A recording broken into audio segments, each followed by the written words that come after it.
Gracias, presidente. Lisbeth Álvarez, de Grupo Político y ZMG Noticias.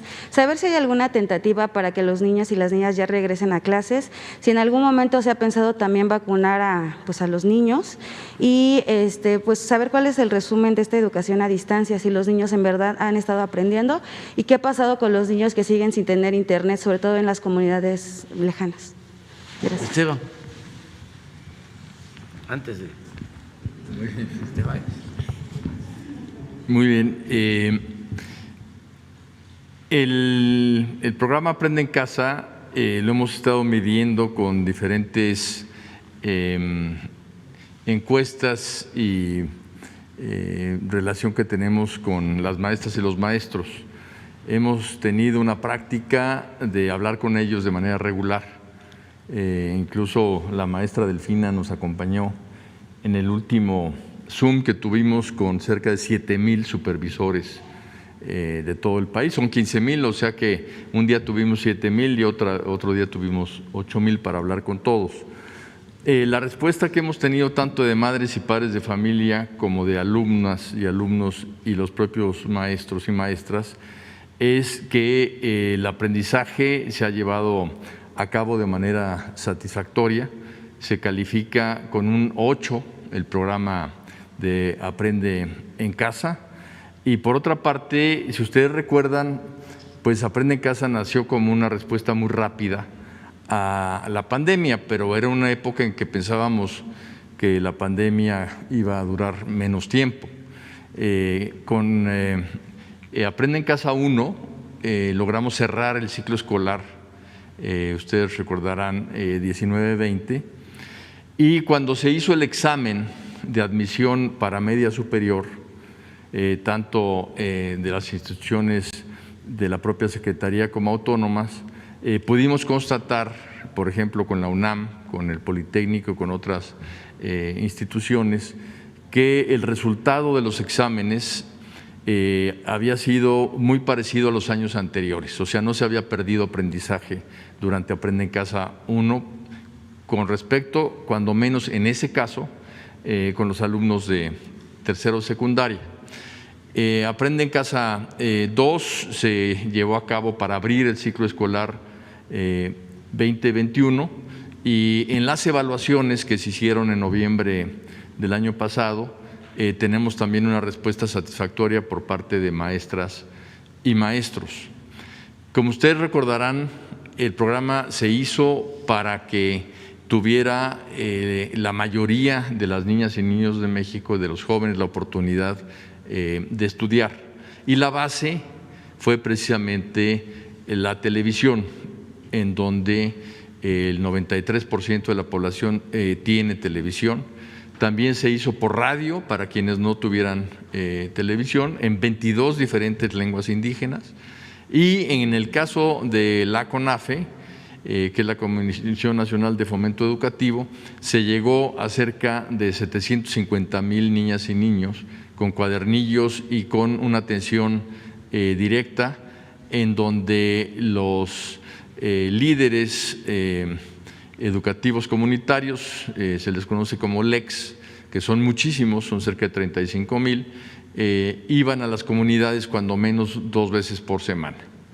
Esto quiere decir que la mayoría de la población fue atendida. La población que no fue así es la población que tendremos que atender con el protocolo de regreso a clases para precisamente evitar el rezago educativo. Hemos estado viendo con también maestras y maestros el abandono escolar. Es curioso ver cómo las maestras y los maestros, por iniciativa propia, cuando 1 o 2 niños ven que no se conectan a las clases, que no entregan sus trabajos, que no hay relación con ellos, van a buscarlos muchas veces a sus casas para ver qué es lo que está pasando. De manera que aquí hay un compromiso muy fuerte del magisterio para evitar ese abandono. En el protocolo de regreso a clases hay precisamente un mecanismo de emergencia en donde las maestras y los maestros checarán quienes no regresan al salón de clases para ver las causas y poder ver el remedio. por otra parte, muchísimas niñas y niños gradualmente fueron mudando de televisión a Internet, al grado de que cerca del 60–65% de niñas y niños ya estaban estudiando a través de Internet y no de televisión. Y curiosamente esto lo hacían mayoritariamente a través de telefonía celular, o sea, usaban como herramienta digital el celular. De manera que las cifras que tenemos son cifras que nos hablan de que en esa proporción se ha logrado llegar a las niñas y a los niños al aprendizaje y a la participación de padres y madres de familia en este aprendizaje. En cuanto al regreso a clases, ya hay muchas escuelas en el país que ya regresaron a clases y que han aplicado el programa de crear en la escuela un centro de aprendizaje comunitario.